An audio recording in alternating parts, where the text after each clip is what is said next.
ओम नमः शिवाय। शिवजी सदा सहाय। ओम नमः शिवाय। गुरुजी सदा सहाय। सदाचार, शौचाचार, स्नान, भस्म धारण, संध्या वंदन, प्रणव जप, गायत्री जप, दान, न्यायोक्तम, धनोपार्जन तथा अग्निहोत्र आदि की विधि एवं महिमा का वर्णन। ऋषियों ने कहा, सूत जी, अब आप शीघ्र ही हमें वह सदाचार सुनाइए जिससे विद्वान पुरुष पुण्य लोकों पर विजय पाता है। स्वर्ग प्रदान करने वाले धर्म में आचार तथा नरक का कष्ट देने वाले अधर्म में आचारों का भी वर्णन कीजिए। सूत जी बोले, सदाचार का पालन करने वाला विद्वान ब्राह्मण ही वास्तव में ब्राह्मण नाम धारण करने का अधिकारी है, जो केवल वेदोक्त आचार का पालन करने वाला एवं वेद का अभ्यासी है। उस ब्राह्मण की विप्रव संज्ञा होती है। सदाचार, वेदाचार तथा विद्या, इनमें से एक एक गुण से ही युक्त होने पर उसे द्विज कहते हैं, जिसमें स्वल्प मात्रा में ही आचार का पालन देखा जाता है, जिसने वेद अध्ययन भी बहुत कम किया है तथा जो राजा का सेवक है उसे क्षत्रिय ब्राह्मण कहते हैं। जो ब्राह्मण कृषि तथा वाणिज्य कर्म करने वाला है और कुछ कुछ ब्राह्मणोचित आचार का भी पालन करता है, वह वैश्य ब्राह्मण है। तथा जो स्वयं ही खेत जोतता है उसे शूद्र ब्राह्मण कहा गया है। जो दूसरों के दोष देखने वाला और परद्रोही है उसे चांडाल द्विज कहते हैं। इसी तरह क्षत्रियों में भी जो पृथ्वी का पालन करता है वह राजा है। दूसरे लोग राजस्वहीन क्षत्रिय माने गए हैं। वैश्यों में भी जो धान्य आदि वस्तुओं का क्रय विक्रय करता है वह वैश्य कहलाता है। दूसरों को वृणिक कहते हैं। जो ब्राह्मण क्षत्रियों तथा वैश्यों की सेवा में लगा रहता है वही वास्तव में शूद्र कहलाता है। जो शूद्र हल जोतने का काम करता है उसे वृक्षल समझना चाहिए।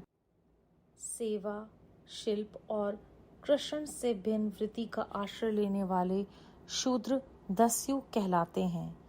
इनमें सभी वर्णों के मनुष्यों को चाहिए कि वे ब्रह्म मुहूर्त में उठकर पूर्वाभिमुख हो सबसे पहले देवताओं का, फिर धर्म का, अर्थ का, उसकी प्राप्ति के लिए उठाए जाने वाले कलेशों का तथा आय और व्यय का भी चिंतन करें। रात के पिछले प्रहर को उष काल जानना चाहिए। उस अंतिम पहर का जो आधा या मध्य भाग है उसे संधि कहते हैं। उस संधि काल में उठकर द्विजों को मलमूत्र आदि का त्याग करना चाहिए। घर से दूर जाकर बाहर से अपने शरीर को ढके रखकर दिन में उत्तराभिमुख बैठकर मलमूत्र का त्याग करें। यदि उत्तराभिमुख बैठने में कोई रुकावट हो तो दूसरी दिशा की ओर मुख करके बैठें। जल, अग्नि, ब्राह्मण आदि तथा देवताओं का सामना बचाकर बैठें। मल त्याग करके उठने पर फिर उस मल को न देखें। तदनंतर जलाशय से बाहर निकाले हुए जल से ही गुदा की शुद्धि करें अथवा देवताओं, पितरों और ऋषियों के तीर्थ में उतरे बिना ही प्राप्त हुए जल से शुद्धि करनी चाहिए। गुदा में 7, 5 या 3 बार मिट्टी लगाकर उसे धोकर शुद्ध करें। लिंग में ककोड़े के फल के बराबर मिट्टी लेकर लगाएं और उसे धो दें, परंतु गुदा में लगाने के लिए 1 पसर मिट्टी की आवश्यकता होती है। लिंग और गुदा की शुद्धि के पश्चात उठकर अन्यंत्र जाएं और हाथ पैर की शुद्धि करके 8 बार कुर्ला करें। जिस किसी वृक्ष के पत्ते से अथवा उसके पतले काश से जल के बाहर दतुवन करनी चाहिए। उस समय तर्जनी उंगली का उपयोग न करें। यह दंत शुद्धि का विधान बताया गया है। तदनंतर जल संबंधी देवताओं को नमस्कार करके मंत्र पाठ करते हुए जलाशय में स्नान करें। यदि कंठ तक या कमर तक पानी में खड़े होने की शक्ति न हो तो घुटनों तक जल में खड़ा हों।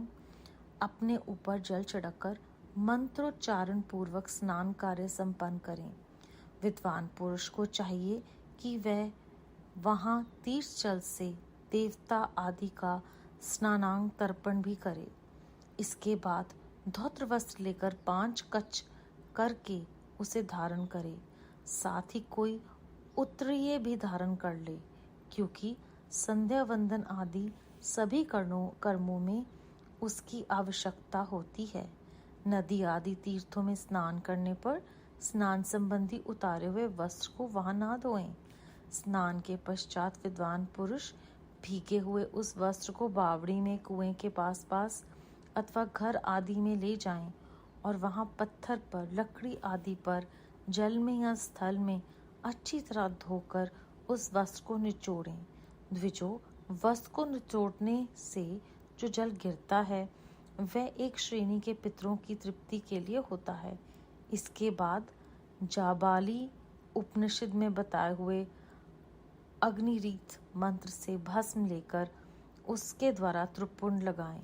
इस विधि का पालन ना किया जाए, इसके पूर्व ही यदि जल में भस्म गिर जाए तो गिराने वाला नरक में जाता है।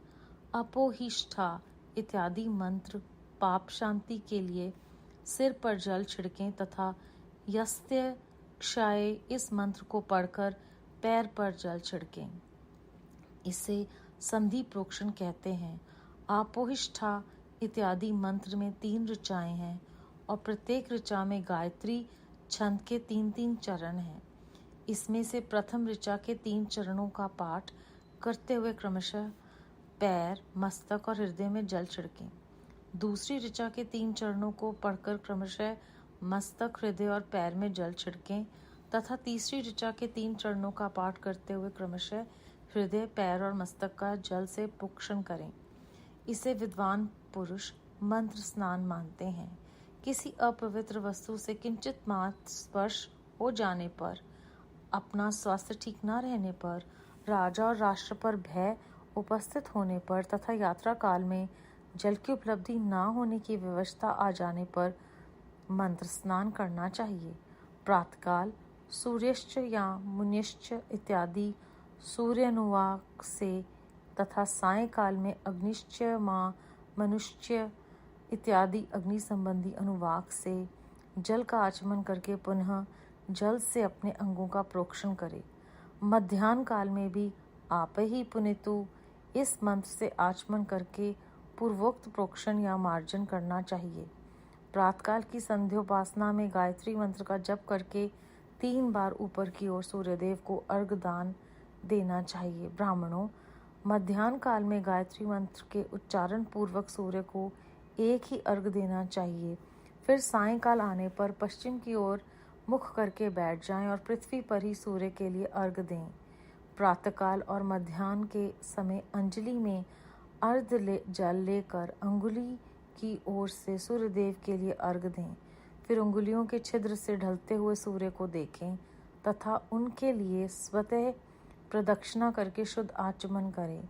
सायंकाल में सूर्यास्त से 2 घड़ी पहले ही हुई संध्या निष्फल होती है, क्योंकि वह साय संध्या का समय नहीं। ठीक समय पर संध्या करनी चाहिए, ऐसी शास्त्र की आज्ञा है। यदि संध्योपासना किए बिना दिन बीत जाएं, तो प्रत्येक समय के लिए क्रमशः प्रायश्चित करना चाहिए। यदि एक दिन बीते तो प्रत्येक बीते हुए संध्या काल के लिए नित्य नियम के अतिरिक्त 100 गायत्री मंत्र का अधिक जप करें। यदि नित्य कर्म के लुप्त हुए 10 दिन से अधिक बीत जाएं, तो उसके प्रायश्चित रूप में 1 लाख गायत्री का जप करना चाहिए। यदि 1 मास तक नित्य कर्म छूट जाए तो पुनः अपना उपनयन संस्कार कराएं। अर्ध सिद्धि के लिए ईश, गौरी, कार्तिकेय, विष्णु, ब्रह्मा, चंद्रमा और यम तथा ऐसे ही अन्य देवताओं का भी शुद्ध जल से तर्पण करें। फिर तर्पण कर्म को ब्राह्मण करके शुद्ध आचमन करें। तीर्थ के दक्षिण प्रस्थ, मठ में, मंत्रालय में, देवालय में, घर में अथवा अन्य किसी नियत स्थान में आसन पर स्थिर पूर्वक बैठकर विद्वान पुरुष अपनी बुद्धि को स्थिर करें और संपूर्ण देवताओं को नमस्कार करके पहले प्रणव का जप करने के पश्चात गायत्री मंत्र की आवृत्ति करें। प्रणव के आ, उ और म इन 3 अक्षरों से जीव और ब्रह्म की एकात्मता का प्रतिपादन होता है। इस बात को जानकर प्रणव ओम का जप करना चाहिए। जप काल में यह भावना करनी चाहिए कि हम तीनों लोकों की सृष्टि करने वाले ब्रह्मा, पालन करने वाले विष्णु तथा संहार करने वाले रुद्र की, जो स्वयं प्रकाश चिन्ह में है, उपासना करते हैं। ये ब्रह्म स्वरूप ओंकार हमारी कर्म इंद्रियों और ज्ञान इंद्रियों की वृत्ति को, मन की वृत्तियों को तथा बुद्धि वृत्तियों को सदा भोग तथा मोक्ष प्रदान करने वाले धर्म एवं ज्ञान की ओर प्रेरित करे। प्रणव के इस अर्थ का बुद्धि के द्वारा चिंतन करता हुआ जो इसका जप करता है, वह निश्चय ही ब्रह्मा को प्राप्त कर लेता है, अथवा अर्थानुसंधान के बिना भी प्रणव का नित्य जप करना चाहिए।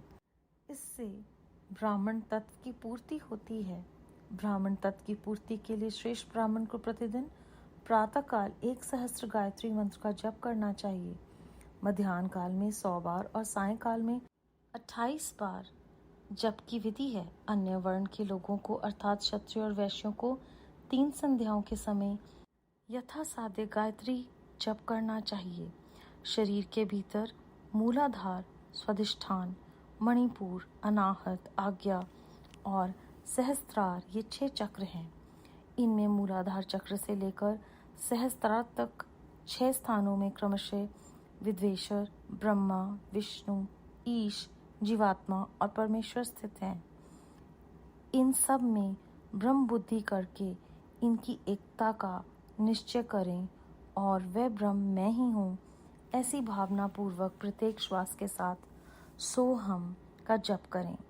उन्हीं विदेश्वर आदि की ब्रह्मरंध्र आदि में तथा इस शरीर से बाहर भी भावना करें।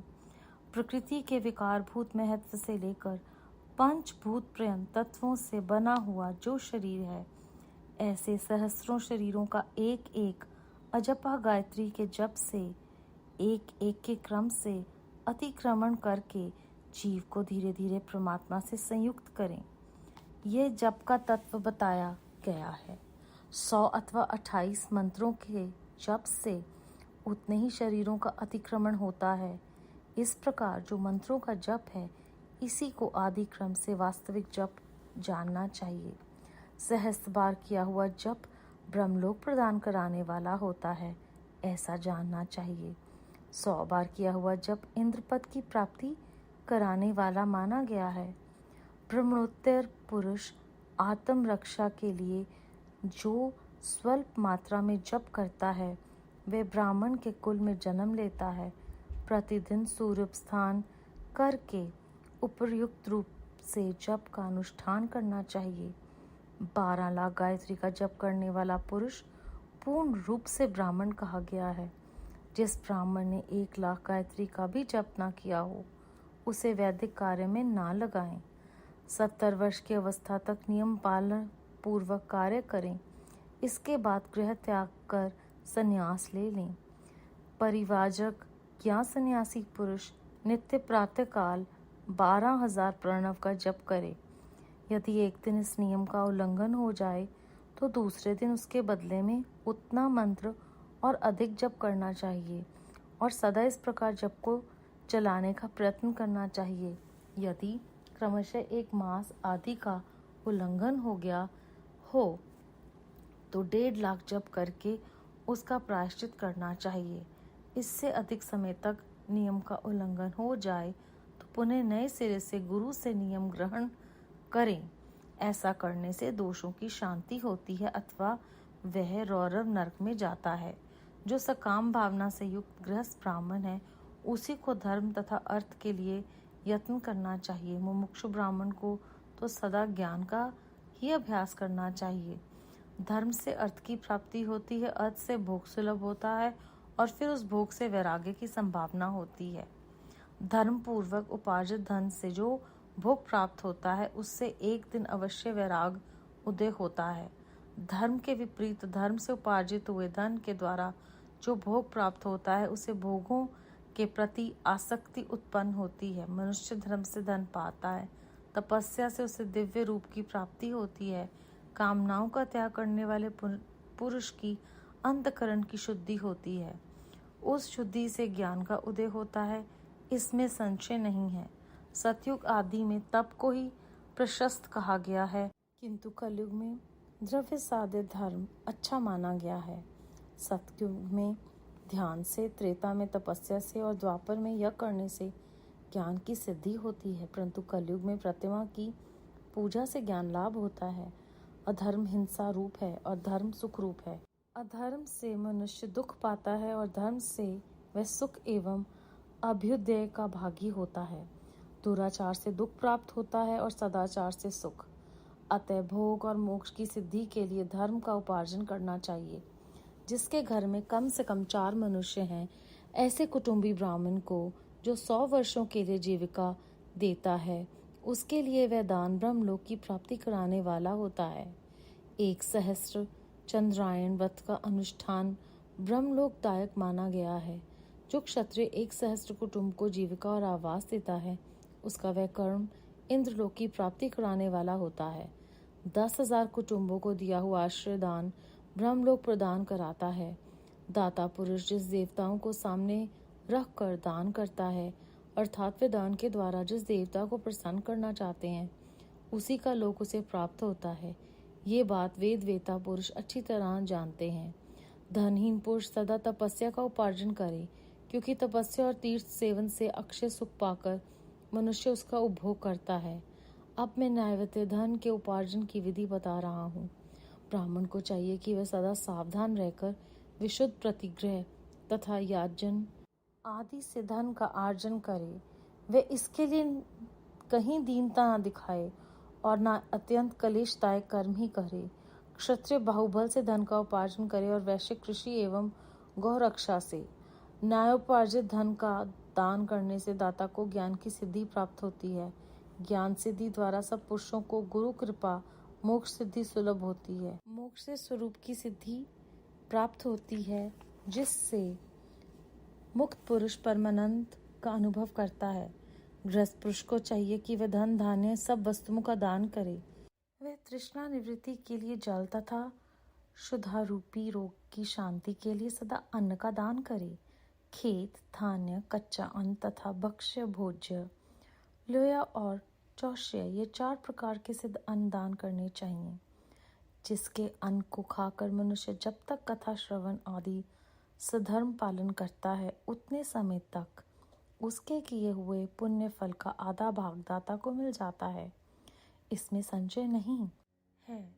दान लेने वाला पुरुष दान में प्राप्त हुई वस्तु का दान तथा तपस्या करके अपने प्रतिग्रह जनित पाप की शुद्धि कर ले, अन्यथा उसे रौरव नरक में गिरना पड़ता है। अपने धन के 3 भाग करे, 1 भाग धर्म के लिए, दूसरा भाग वृद्धि के लिए, तीसरा भाग अपने उपभोग के लिए। नित्य, नैमित्तिक और काम्य, ये तीनों प्रकार के कर्म धर्मार्थ रखे हुए धन से करें। साधक को चाहिए कि वह वृद्धि के लिए रखे हुए धन से ऐसा व्यापार करे जिससे उस धन की वृद्धि हो तथा उपभोग के लिए रक्षित धन से हितकारक परिमित एवं पवित्र भोग भोगे। खेती से पैदा हुए धन का 10वां अंश दान कर दे, इससे पाप की शुद्धि होती है। शेष धन से धर्म वृद्धि एवं उपभोग करे, अन्यथा वह रौरव नरक में पड़ता है, अथवा उसकी बुद्धि पाप पूर्ण हो जाती है या खेती ही चौपट हो जाती है। वृद्धि के लिए किए गए व्यापार में प्राप्त हुए धन का 6ठा भाग दान कर देने योग्य है। बुद्धिमान पुरुष अवश्य उसका दान कर दें। विद्वान को चाहिए कि वे दूसरों के दोषों का बख्यान ना करे। ब्राह्मणों दोषवश दूसरों के सुने या देखे हुए छिद्र को भी प्रकट ना करे। विद्वान पुरुष ऐसी बात न कहे जो समस्त प्राणियों के हृदय में रोष पैदा करने वाली हो। ऐश्वर्य की सिद्धि के लिए दोनों संध्याओं के समय अग्निहोत्र कर्म अवश्य करें। जो दोनों समय अग्निहोत्र कर्म करने में असमर्थ हो, वे एक ही समय सूर्य और अग्नि को विधि पूर्वक दी हुई आहुति से संतुष्ट करे। चावल, धान्य, घी, फल, कंद तथा हविष्य, इनके द्वारा विधि पूर्वक स्थाली पाक बनाएं तथा यथोचित रीति से सूर्य और अग्नि को अर्पित करें। यदि हविष्य का अभाव हो तो प्रधान होम मात्र करें। सदा सुरक्षित रहने वाली अग्नि को विद्वान पुरुष अजस्त्र की संज्ञा देते हैं। अथवा संध्याकाल में जप मात्र या सूर्य की वंदना मात्र कर लें। आत्मज्ञान की इच्छा वाले तथा धनार्थी पुरुषों को भी इस प्रकार विधिवत उपासना करनी चाहिए। जो सदा ब्रह्म यज्ञ में तत्पर होते हैं, देवताओं की पूजा में लगे रहते हैं, नित्य अग्नि पूजा एवं गुरु पूजा में अनुरक्त होते हैं तथा ब्राह्मणों को तृप्त किया करते हैं, वे सब लोग स्वर्ग के भागी होते हैं। अध्याय 13 समाप्त। संगत जी, इस अध्याय में कितनी खूबसूरती से हमें शिवजी महाराज ने ज्ञान दिया है कि अगर हम नित्य कर्म में सदाचार और शौचाचार का ध्यान रखें तो आज के समय में ये जो इतनी सारी महामारी फैलती है उनका कारण ही एक दूसरे से हमें जो संक्रामित कीटाणु हैं वो हमें बीमार करते हैं। इस अध्याय में कितनी गहराई में उन्होंने हमें समझाया है कि किस तरह से हमें अपने स्वास्थ्य का ध्यान रखना है, अपना शौचाचार किस तरह रखना है। तो हमारे देश में जो बीमारियां हैं, इन्फेक्शंस हैं, जिनका किसी के पास इलाज नहीं है, वो सदियों पहले इतने विस्तार पूर्वक इस ग्रंथ में लिखा गया है। फिर पानी को पोल्यूट नहीं करना, इसके लिए उन्होंने कितने प्यार से समझाया कि अगर आप अपने वस्त्र धो रहे हैं तो जलाशय के पास ना धोएं। फिर दांतों की कैसे देखभाल करनी है, उसके लिए दातुन का भी यहाँ पर विशेष रूप से हमें समझाने के तौर पर एक विकल्प दिया गया है। और हर चीज़ में कहीं ना कहीं ये बार बार याद कराया जाता है कि कोई ना कोई मंत्र करें, कोई ना कोई पूजा करें, क्योंकि ये जो मनुष्य जन्म हमें मिला है ये उस परमात्मा के नाम सिमरन में अगर निकल जाए तो क्या ही बात है। और इसके साथ साथ जब हम तन की शुद्धि कर रहे हैं तो मन की शुद्धि के लिए भी हमें मंत्रों के लिए बार बार प्रेरित किया जाता है। और हम हैं तो बहुत लालची, तो इसलिए हमें लालच का भी देते हैं कि अगर तुम एक बार ऐसे करोगे तो ये होगा, सहस्त्र बार करोगे तो ये होगा, और अगर भूल जाते हो तो फिर से शुरू कर लो। तो कभी डर से तो कभी प्रोत्साहन से हमें परमात्मा का नाम लेना, चाहे वो प्रणव मंत्र है, चाहे वो गायत्री मंत्र है, चाहे वो साफ सफाई है, वो हर चीज़ का ज्ञान हमें इतने गहराई से और सरलता से इस पुराण में मिल रहा है कि अगर हम इसके जो विचार एक एक पंक्ति के पीछे छुपे हुए हैं उनको समझें तो ये हमें आज के युग के लिए उस समय से प्रेरित करता आया है कि हमें किसी के पहने हुए कपड़े नहीं पहनने, कभी कभी बहुत हल्के से हमें एक इशारा देकर परमात्मा ने हम पे छोड़ दिया कि बाकी जो तुम्हारी इच्छा। फिर इस अध्याय में ब्रह्म मुहूर्त, जिसे हम अमृत वेला बोलते हैं, और हर धर्म में उस समय परमात्मा से जुड़ने का जो हमें ज्ञान गुरुजी महाराज की कृपा से मिलता है वो फिर इस अध्याय में आता है। शायद कारण ये है कि उस समय शोर नहीं होता और हम अपने आप से और परमात्मा से वो डायरेक्ट कनेक्शन जो गुरु साहब ने हमें प्रेरणा दी है जिसकी, वो हम कर सकते हैं। और हर दिन उन्होंने नित्य कर्म को एक बहुत जोर देकर कहा है। तो शायद हमें ये समझा रहे हैं कि अगर हम अपनी लाइफ को स्ट्रक्चर्ड जिएंगे तो हम कहीं पे भी कोई भी प्रकार की चूक नहीं कर पाएंगे। और जपने का भी उन्होंने हमें यहाँ पर जो तरीका बताया है कि वो भूले ना।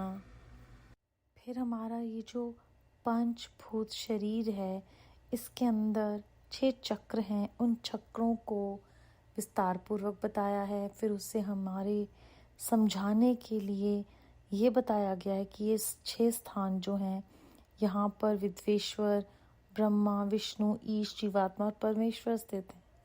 और जब हम अपनी इंद्रियों पर काबू पा लेंगे तो फिर वह ब्रह्मा मैं ही हूँ या सोहम, ऐसा हमें आभास होता है। क्योंकि फिर वो जो हमारे अंदर डुअलिटी का कंसेप्ट है, तुम मैं का, वो एक होने का एहसास मिल जाता है जब हम उस परमात्मा में अपना ध्यान लगाते हैं। फिर हर तरह से हमें ये समझाया गया है कि किस युग में किस चीज़ की मान्यता है। कलयुग में दान की मान्यता है, सतयुग में ध्यान था, त्रेता में तपस्या, द्वापर में यज्ञ।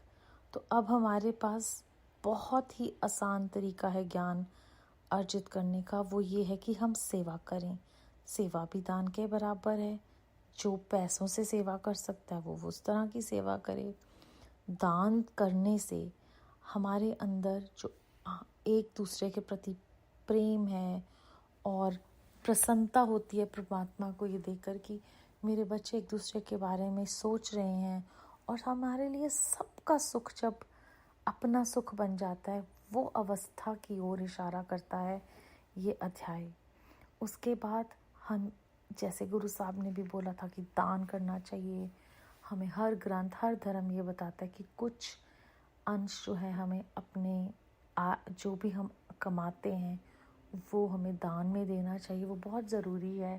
तो इस अध्याय में भी उन्होंने बताया है कि हमें अपने किए हुए काम से जो भी पैसे मिलते हैं उसको 3 भागों में बांटना चाहिए।